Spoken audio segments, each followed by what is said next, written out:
larger area, a little bit more counties, a few more counties, a lot more gas stations, a lot more hospitals, shelters, etc. But the point of this is to demonstrate the extensibility. Now, it's not extremely easy. There is some work involved in data preparation, etc. But it demonstrates that the tool is extensible beyond the 4-county area of interest for the prototype. So, Jennifer, with that, ready to open it up to any questions? All right, I have unmuted everybody, I think. And we are, Vic or David will take questions at this point. I tell you what, Jen, I have a couple other comments. And Vic, if you want to hop back over to the PowerPoint just to cover a few other points. One of which is I really wanted to convey to folks, particularly after the last webinar and you know, the issues that we had, we really wanted to convey extensibility. And I really think one of the best things, because I know it's easy for any of us to look at this and say, well, wait a minute, this isn't covering where I live. How does this help me? One of the ways, for a long time, in my mind, extensibility, I envisioned just a logical extension of the same map. Well, the challenge is when you get into too big of a geography, it really does just become overwhelming and, you know, is a police officer, and so on and so on and so on. So another way, I think, or a better way to look at it is really that, okay, we have developed a floor plan, and that is the code that's working behind this tool. And you can pick that floor plan up, just as you do a house floor plan, and you can take it somewhere else and you can recreate. So it's logic that's there that, and again, I really, really appreciate them showing the replicability in Charleston. And I think, obviously, for us individually, factually, there is an accessibility to data that's a lot easier within the confines of our state. But for other folks, other places, you know, again, with some massaging and working with the data, again, you can pick it up. You've seen, and Vic, I think, very effectively showed, you know, that we've considered a wide array of parameters. We can certainly add more to that, or the system, it could be added more. It's possible to incorporate more. Just real quickly, I wanted to go over these, a couple of challenges and then sort of some points that we see in terms of moving forward. The first thing, and I really already mentioned this, but I want to reiterate, in terms of consequences, there are just many, many things that each of us really have our own definition of consequences. And so that's really a challenge to have sort of had to pare down and come up with several things to make it a manageable development project. But we really hopefully have picked some that are relevant and important to folks. But I think that it has been and will continue to be a challenge in terms of what are the most important consequences. We've mentioned the data and the extensibility piece. I think it's hopefully evident to folks that while the focus of this project certainly is on the high-end catastrophic incidents, that it's not only applicable to there. You certainly could take a smaller geographic region and look at your resources, the facilities, the personnel, so on and so forth, and set the parameters so that, okay, if we had this happen, how adequate would our resources be? So those are sort of some aspects of the utilization of the tool. The other two challenges there, I think, are important as well. We have worked out for the time being a hosting arrangement for this, and I think that, you know, we've really worked to make this to where it will be accessible and usable to folks. But over the long term, you know, as this capability would hopefully be mirrored up with other capabilities and you know, utilized by a larger and larger audience, that's a real challenge that we all need to collectively have some sense of and be thinking about how can that happen. And finally, the future cost piece. You know, nothing in life is free. This is certainly not the exception. I think as you have seen and as we have certainly tried to demonstrate, we have made some real progress. When you think that we really started off with the blank slate, honestly, I'm pretty proud of where we have gotten to. And one component that we have been extremely conscientious of is incorporating proprietary components that we're going to require a future fixed or perhaps even a future growing cost. This is free of those components. We don't have any ongoing cost to any proprietary entity at all. And so we've been conscientious of that, but you know, for this to remain relevant over time, collectively, there will have to be some, you know, some conscientiousness of where would that support come from, not only to maintain, but as we said, to hopefully grow. And then, guys, if you want to click over to the last slide there, just a couple of final points, and then we really do want to get to your questions. As I've reiterated a couple times, but and I hope is apparent, we have been very, very intentional on our integration with the broader modeling and STEM efforts. Again, as I just said, no proprietary. The tool that we will end up with from this particular project is a government off-the-shelf, completely government-owned tool that we will have, and the we that I consider that to be is the NCR RCPG site. We will have it and can take it and use as we so choose.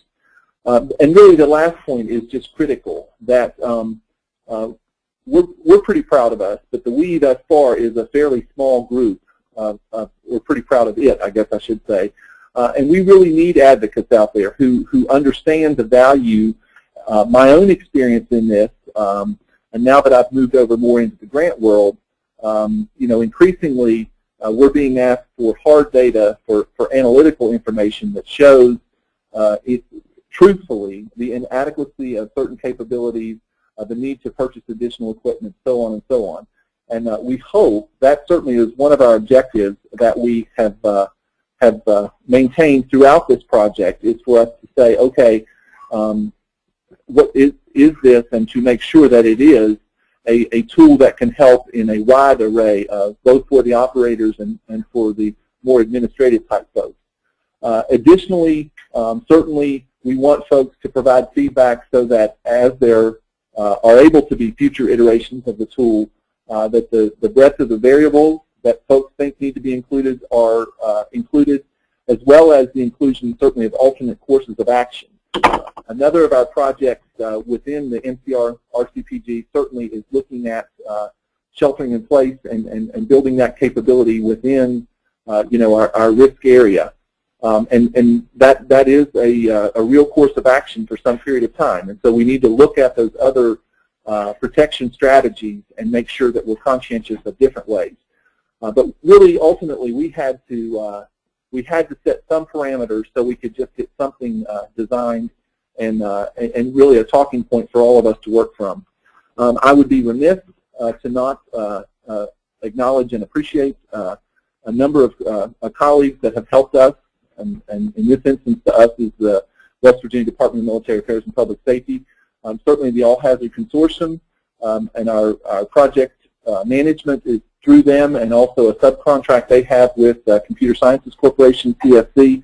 Vic, that you heard, is from Matrix, and really our development contract is with Azimuth, and they subcontracted with Matrix.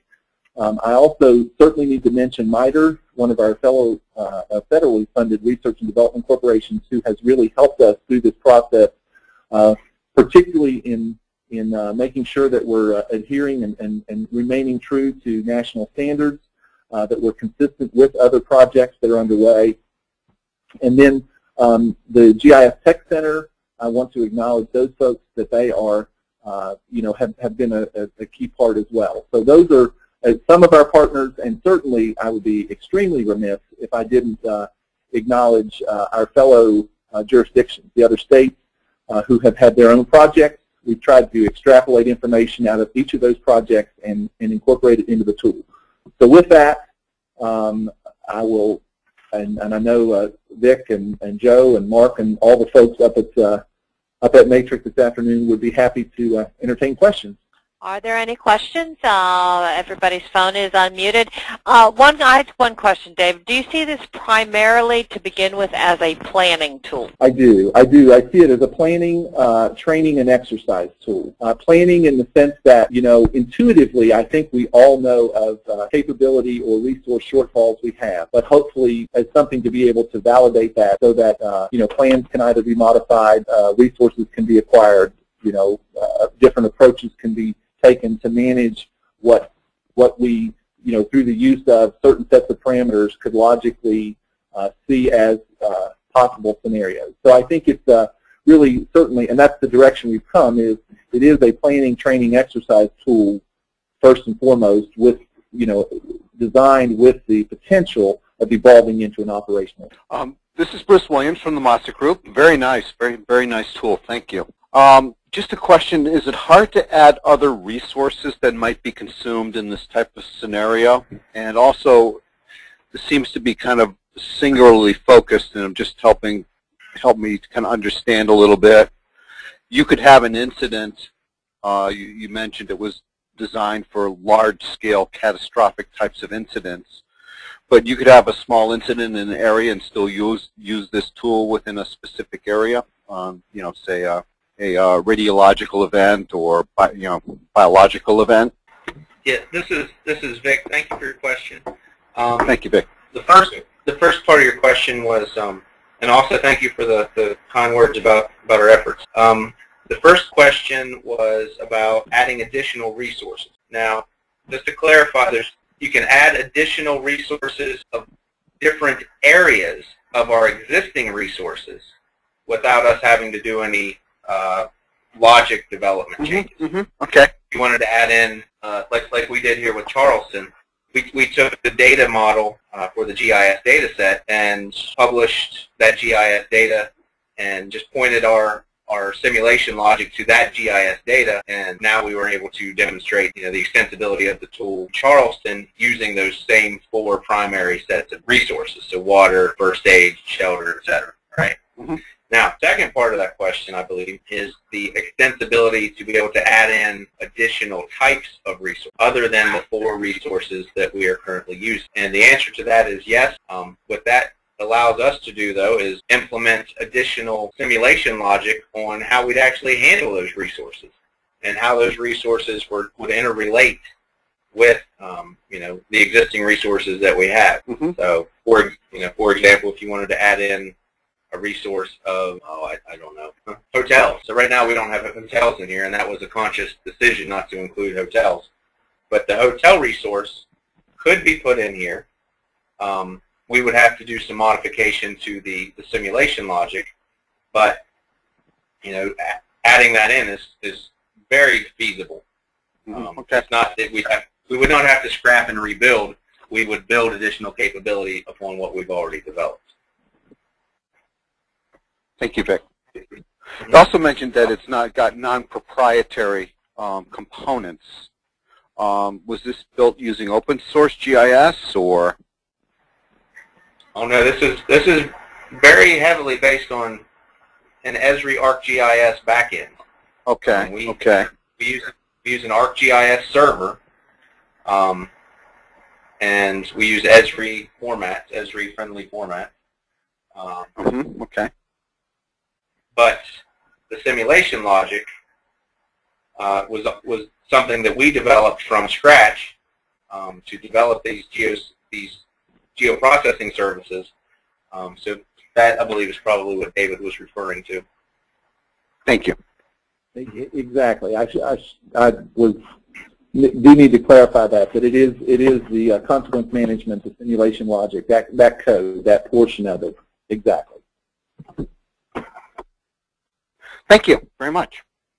Any other questions for Vic or for David or any of the team? All right, as I noted earlier, this is Jennifer Nugent. As I noted earlier, we have recorded this webinar, and we will make it available for replay, and we'll send that link out to y'all. We appreciate everybody's time. Thank you, and we end today's webinar, and thank you very much for joining.